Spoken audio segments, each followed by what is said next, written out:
Hey everybody, welcome back to another episode. I'm Will, and for the longest time I've always been fascinated with Japanese culture, their myths, their traditions, things like that. And one thing that I really love is artwork. Japanese artwork is excellent, it's awesome, and what better way to kind of kick things off, the East versus West kind of thing, with talking about cover art and box cover art for the Game Boy in specific. So, you know what, have a look and you might be surprised with some of these covers.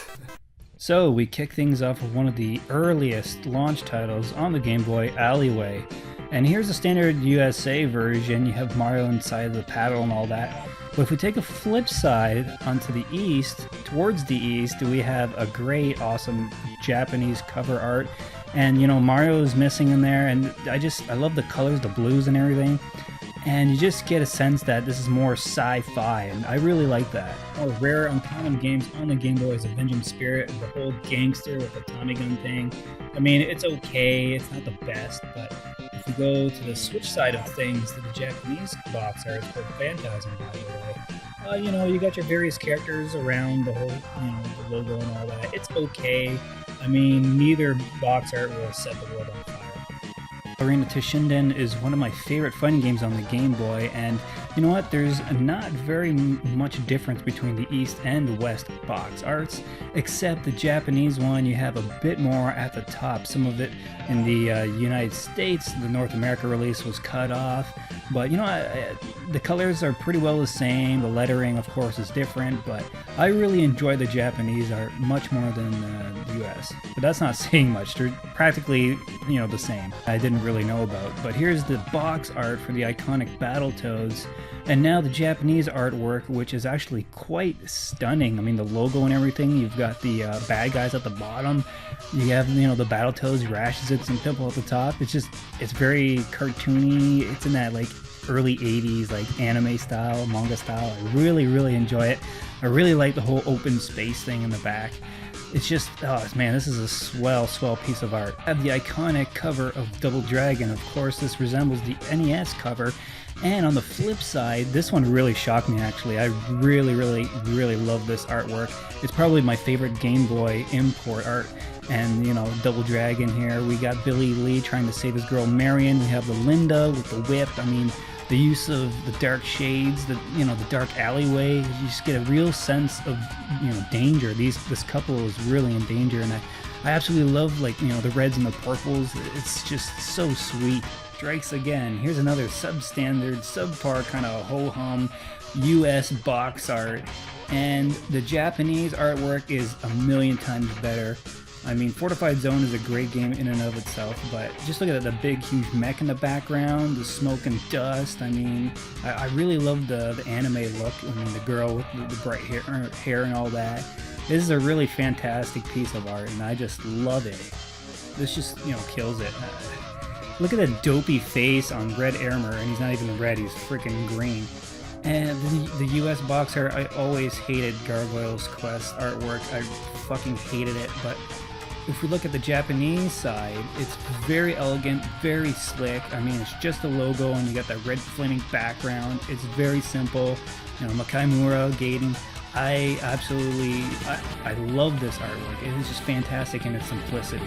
While I love the whole sword and shield, the very solid, gold-ish background of The Legend of Zelda Link's Awakening, if we take a look on the flip side, on the other way, the Japanese artwork is very bright, colorful, very happy and vibrant. And you know what? It's a toss-up for me. I have no clue which one I like better. They're both really good. One is in its simplicity, and the other is in its fantastic, whimsical nature. It's very cool. Very dear and near to my heart as one of the earliest Game Boy games I've ever played. And you know what? I really like the US box art better than the Japanese. Even though Kirby is white in the US version, they got it right in the Japanese version, but it's very kind of boring. And you know what? I expected more from the Japanese box art for Kirby's Dream Land. I really do like the US version a lot better. Prince of Persia, a great platforming game, very tricky, very tough. The US box art is actually quite nice. I really do like all the characters represented here, the purple, the shades of purples and all that. And if we take a look at the Japanese artwork, it's very cutesy, very, anime-esque. And, it's pretty good, actually. I actually don't mind this. You don't get to see the princess or the czar or anything like that, but you get a sense of danger and peril, that's for sure. But overall, both of them are actually quite nice. It is a very close one for me, which one I like best for Tetris. I mean, it's basically an iconic image, that box art from North America. On the Japanese side, I mean, it's just as good. You get that, down shot of the castle and the blocks, really. It's just, and I like the whole red block scheme, too. It's very cool, very neat. But it's a toss-up, you guys. I can't pick a favorite. I can't. Dr. Wily's Revenge. US box art blows. Even as a kid, I hated this artwork. I mean, it wasn't even as good as the American, Mega Man NES game artwork. And that's saying something. But, if we take a look at the Japanese box art, Rockman World, as it's called, I mean, look at it. He's surrounded by all these robot masks. You get like Double Dragon, you get a sense of danger. He's, Mega Man, Rockman is in very much peril. It's just so cool. The colors and everything, the composition, it is just fantastic. So there you have it. There is a nice little compilation of artwork there, eh?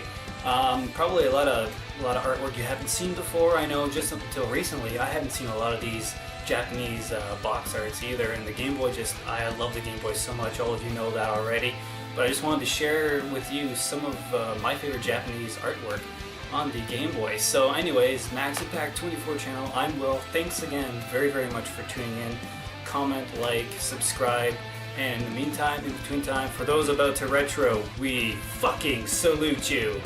Adios.